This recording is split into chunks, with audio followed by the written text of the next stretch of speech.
s'est bien passé. Les deux équipes ne sont pas rentrées sur le terrain, donc on a le temps, Gérard, en voyant les images que va nous proposer Gérard Vandergut, de faire une petite synthèse. Ça vous a bien plu, vous? Enfin, vous trouvez que les Bordelais font leur boulot sérieusement? Ils ont fait une mi-temps sérieuse, ils ont joué avec application, avec beaucoup de maîtrise, et c'est sur 2-3 coups d'accélérateur qu'ils ont marqué. Alors ça, c'est le but superbe de Fofana. Le problème, c'est qu'il n'y est pas. Non. On y a vraiment cru.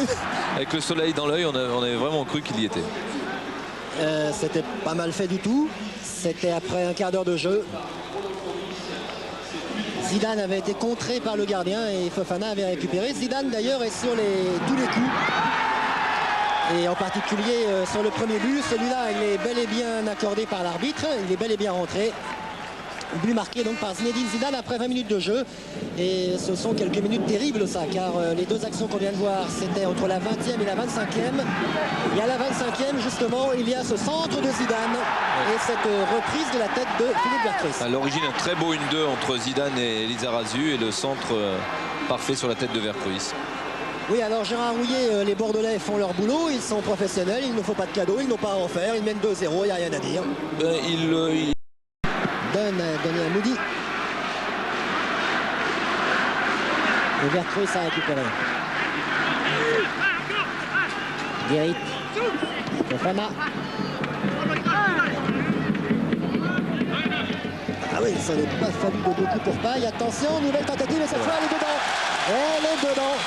Et c'est Stéphane Paille qui marque son but. Une action pratiquement identique. Oui, action identique à celle qu'on était en train de voir au ralenti. Bis repetita et cette fois c'est au fond.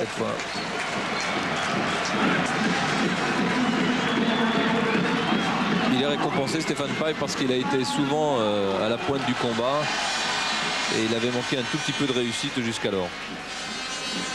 Voilà. Très bonne tête plongeante, piqué. Évidemment, le jeu de tête de Paille, on le connaît. Et là,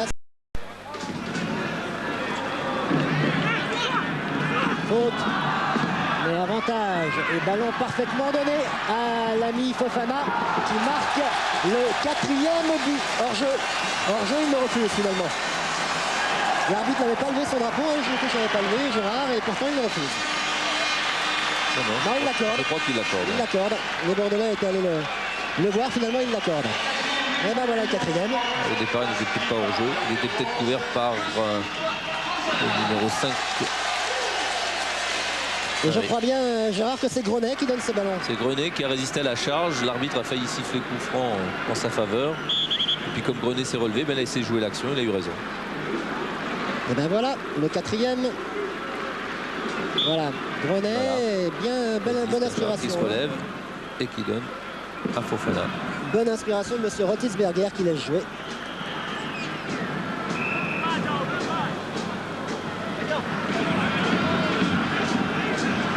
Ils veulent maintenir leurs ambitions en Coupe d'Europe, et bien ils se doivent d'avoir un effectif de 15-16 joueurs professionnels de très très bon niveau, et même plus lorsqu'on vise les premières places. C'est relativement nouveau. Marseille a donné l'exemple. Attention, Lizarazu et voilà le 5e par l'ami Vercruysse. Sur un centre de Vicente Lizarazu. 5-0, deuxième but pour Philippe Vercruysse. Et ben voilà qui va conclure joliment ce match sans problème. Mais ça reflète bien la supériorité de l'ensemble du match, la supériorité du jeu des Bordelais sur l'ensemble du match. Et puis ça récompense Vercruysse qui a été très présent dans ce match. Il a mis 2 buts. Les autres ont été marqués par Zidane, Paille et Fofana. Vercruysse qui en a mis 4 en championnat.